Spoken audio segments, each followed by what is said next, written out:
So we're gonna keep our legs nice and straight, just gentle kickers. So I'm gonna hold right here. I have one hand that's gonna go underneath the back, and the other hand's gonna go underneath the neck.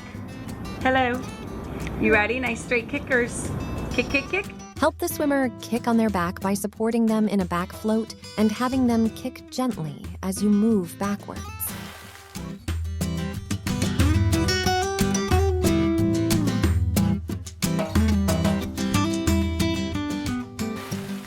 If their legs are bent, put your thumbs over their knees to keep them straight.